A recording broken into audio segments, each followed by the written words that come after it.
దీపిక సందీప్ వంగ spirit వివాదం జరిగి ఏడాది కావస్తున్న ఈ టాపిక్ ఇంకా చల్లారడం లేదు. రెమ్యూనరేషన్ భారీగా పెంచేయడం, రూల్స్ భరించలేక స్పిరిట్లో దీపికను తప్పించారంటూ వచ్చిన వార్తలన్నీ నిజాలే. ఇందులో గాసిప్ ఏదీ లేదని నిర్మాతే ఓపెన్ అయ్యాడు. ఇంతకీ దీపిక ఎలాంటి రూల్స్ పెట్టింది? Watch the story. యానిమల్ తర్వాత సందీప్ ప్రభాస్ తో స్పిరిట్ అనౌన్స్ చేశాడు. ముందుగా తృప్తి డిమ్రిని అనుకున్నా, ఆల్రెడీ యానిమల్ చేశాం కదా, వెంటనే రిపీట్ అంటే బాగోదేమో అనుకున్నాడు సందీప్. క్యారెక్టర్కు దీపిక పర్ఫెక్ట్ అవుతుందని ఆమెను సంప్రదించాడు. దాదాపు ఏడాది పాటు ఈ కథతో దీపిక ట్రావెల్ చేసింది. దీపిక స్పిరిట్ ను రిజెక్ట్ చేసిందా, లేదంటే మేకర్సే దీపికను తప్పించారా అన్న సంగతి పక్కన పెడితే, తృప్తిని హీరోయిన్ గా తీసుకోవడంతో రకరకాల కామెంట్లు సోషల్ మీడియాలో చక్కర్లు కొట్టాయి. బోల్డ్ సీన్స్ చాలా ఉన్నాయని, దీపిక అందుకే స్పిరిట్ ఆఫర్ను రిజెక్ట్ చేసింది అంటూ ఆమె పిఆర్ టీం ప్రచారం చేసిందంటూ సందీప్ ఫైర్ అయ్యాడు.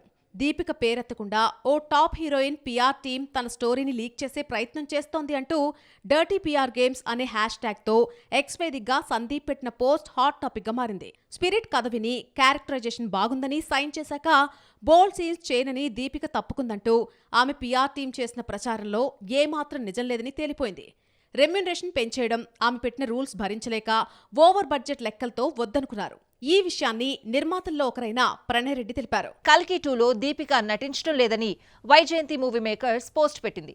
చాలా విషయాలు పరిశీలించిన తర్వాత తమ భాగస్వామ్యం నుంచి విడిపోవాలని నిర్ణయించుకున్నాం. పార్ట్ 1 కోసం ప్రయాణించినప్పటికీ తమ మధ్య భాగస్వామ్యం సరిగ్గా కుదరలేదు. ఇలాంటి భారీ సినిమాలకు కమిట్మెంట్ చాలా అవసరమంటూ నిర్మాత పోస్ట్ చూస్తూ ఉంటే పార్ట్ 1లో దీపిక చాలా ఇబ్బందులు పెట్టిందని అర్థమైంది. సందీప్ వంగా బ్రదర్ ప్రణయ్ రెడ్డి రీసెంట్ గా ఎన్టీవీకి ఇచ్చిన ఇంటర్వ్యూలో మాట్లాడుతూ దీపికను స్పిరిట్ లో వద్దనుకోవడానికి రీజన్ ఏంటో తెలిపాడు. ఏడాది నుంచి స్పిరిట్ ప్రాజెక్ట్ తో దీపిక ట్రావెల్ అయిందని, మధ్యలో 2 సినిమాలు హిట్ కావడంతో రెమ్యూనరేషన్ పెంచేసిందని అన్నారు. ఆమె అడిగినంత ఇవ్వడానికి బడ్జెట్ లెక్కలు సహకరించకపోవడంతో తృప్తి డిమ్రిని తీసుకున్నామని తెలిపారు. సందీప్ చిరంజీవికి అభిమాని కావడంతో స్పిరిట్ లో చిరంజీవి గెస్ట్ అపీరెన్స్ అంటూ వస్తున్న వార్తను కూడా ఖండించాడు నిర్మాత. కొరియన్ యాక్టర్ డాన్ లీ సినిమాలో నటిస్తున్న న్యూస్ లో నిజం లేదని తేల్చేశారు. ఇప్పటికే 50% షూటింగ్ పూర్తి చేసుకున్న స్పిరిట్ 2027 మార్చి 5న రిలీజ్ అవుతోంది. తెలుగు ఇండస్ట్రీలో అయితే అతివృష్టి, లేదంటే అనావృష్టి. ఫిబ్రవరి నుంచి మే వరకు ఒక్క హిట్ లేదు. జూన్లో మొదలైన సక్సెస్ ఆగస్టులో దూకుడు చూపిస్తోంది.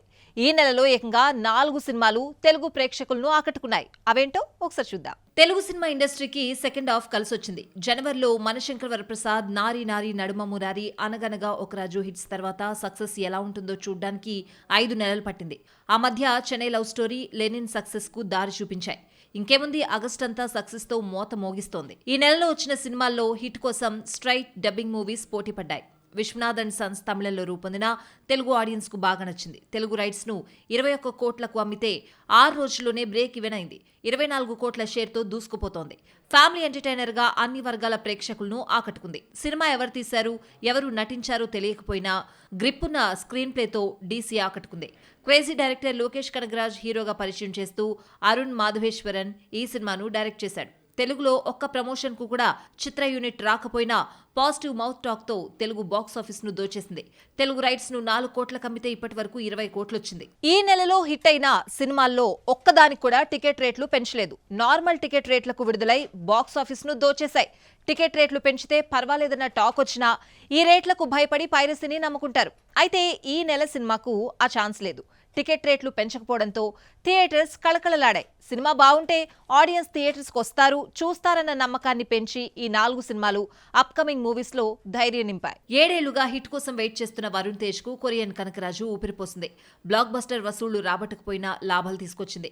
కొరియన్ ఆత్మ ఇండియన్ లో ప్రవేశించడం అనే కాన్సెప్ట్ ఎంటర్టైన్మెంట్ గా చూపించడంతో కొత్తగా అనిపించి తెలుగు ఆడియన్స్ యాక్సెప్ట్ చేశారు. సినిమాను వరల్డ్ వైడ్ 13 కోట్లకు అమ్మితే 20 కోట్లొచ్చింది. కొన్నేళ్లుగా హిట్ కోసం వెయిట్ చేస్తున్న హీరోలు సక్సెస్ దారి పట్టారు. రవితేజ ఇరుముడి ఫ్రైడే రిలీజ్ అయిన ఓపెనింగ్స్ చూస్తూ ఉంటే 2-3 రోజుల్లో బ్రేక్ ఈవెన్ అవుతుందని ట్రేడ్ వర్గాలు అంచనా వేస్తున్నాయి. ఇమేజ్ ను కాకుండా కథను నమ్ముకుంటే రిజల్ట్ ఎలా ఉంటుందో మాస్ రాజాకు ఇరుముడి తెలిపింది. టాక్సిక్ సెన్సార్ కు వెళ్లకముందే ఎన్ని కట్స్ పడతాయి, అసలు సెన్సార్ అవుతుందా అంటూ మాట్లాడుకున్నారు.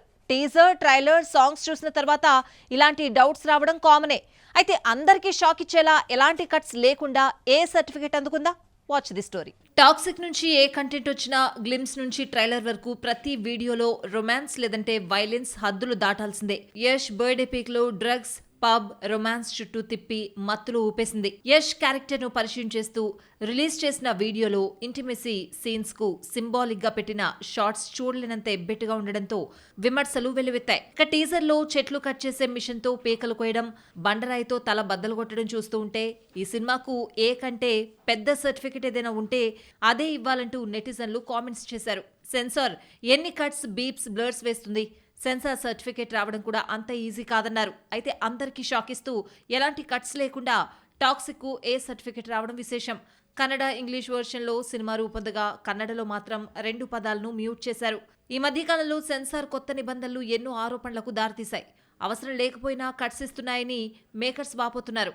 అయితే టాక్సిక్ సినిమాకు ఎలాంటి కట్స్ ఇవ్వకుండా క్లియరెన్స్ ఎలా ఇచ్చిందంటూ ప్రశ్నిస్తున్నారు. ఈ లెక్కన టీజర్, ట్రైలర్, సాంగ్స్ హద్దులు దాటింది ఏది సినిమాలో లేదా అన్న మరో డౌట్ కూడా వస్తోంది. సినిమా నచ్చుతుంది చూడాలంటూ చిత్ర యూనిట్ ప్రమోషన్ చేస్తోంది. కానీ టాక్సిక్ దగ్గరకు వచ్చేసరికి సినిమా పెద్దలకు మాత్రమే, చిన్నపిల్లలు చూడొద్దంటూ ప్రచారం చేసింది. వీళ్లే ఇలా చెప్తున్నారంటే సినిమాలో చూడకూడని సీన్స్ ఎన్నున్నాయో అంటూ చర్చ మొదలైంది. నిర్మాత వెంకట్ కె నారాయణ్ మాట్లాడుతూ టాక్సిక్ అన్ని సినిమాల లాంటిది కాదన్నారు. ఇప్పటివరకు తీసిన సినిమాల్లో డిఫరెంట్ మూవీ అని చెప్తూనే పెద్దల కోసం తీసిన సినిమా ఇదన్నారు. ఇక యష్ ఆ మధ్య ఓ ఇంటర్వ్యూలో చిన్నపిల్లలు చూడొద్దని చెప్పేశాడు. మరి అడల్ట్స్ అయినా చూసేలా సినిమా ఉంటుందో లేదో తెలియాలంటే 26 వరకు ఆగాల్సిందే. టాలెంట్ ఎంతున్నా ఆవగించంత అదృష్టం ఉండాలి అంటారు. ఎంత అందంగా ఉన్నా సక్సెస్ పడితేనే క్రేజ్ వస్తుంది. గ్లామర్ ఏమాత్రం కాపాడని ఓ కన్నడ బ్యూటీ తన లక్ను వెతుక్కుంటోంది. ఆమెవరో ఒకసారి చూద్దాం. ఆషిక ఇవాల్టి హీరోయిన్ కాదు. 10 ఏళ్ల క్రితమే కన్నడ మూవీతో ఎంట్రీ ఇచ్చింది. శాండిల్వుడ్ లో వరుస సినిమాలు చేసిన రాని క్రేజ్ నాసమిరంగా తీసుకొచ్చింది. దీంతో ఏకంగా విశ్వంభరలో మెగాస్టార్ తో స్క్రీన్ పంచుకునే ఛాన్స్ కొట్టేసింది. మధ్యలో భర్త మహాశయులకు విజ్ఞప్తిలో రవితేజ పక్కన గ్లామర్ గా కనిపించిన సినిమా ఫ్లాప్ కావడంతో తెలుగులో మరో ఆఫర్ దక్కలేదు. ఈ కన్నడ బ్యూటీ అమిగోస్ మూవీతో తెలుగులోకి ఎంట్రీ ఇచ్చింది. రెండో సినిమా నాసామిరంగలో పర్ఫార్మెన్స్ తో ఆకట్టుకుంది. కొత్త అందాలు మీనాక్షి చౌదరి, భాగ్యశ్రీ బోర్సే గట్టి పోటీ ఇచ్చినా ఛాన్స్లు అందుకుంది. సరైన హిట్ పడకపోవడంతో ఏడాది క్రితమే ఓకే చేసిన సర్దార్ 2 తప్ప మరో ఆఫర్ దక్కలేదు. ప్రస్తుతం ఈ అమ్మడి చేతిలో విశ్వంభరతో పాటు తమిళంలో సర్దార్ 2 ఉంది. ఆషికా రంగనాథన్ చూస్తుంటే ఒకసారి సీనియర్ తో జతగడితే ఆ హీరోయిన్ ను యంగ్ హీరోలు పట్టించుకోరా అనిపిస్తోంది. సీనియర్ హీరోయిన్ ముద్ర వేసేస్తారు. నాగార్జున, రవితేజతో జతకట్టిన ఆషిక పరిస్థితి ప్రస్తుతం ఇలాగే ఉంది. దీని నుంచి బయటపడాలంటే సర్దార్ 2 సక్సెస్ ఈ అమ్మడికి చాలా అవసరం.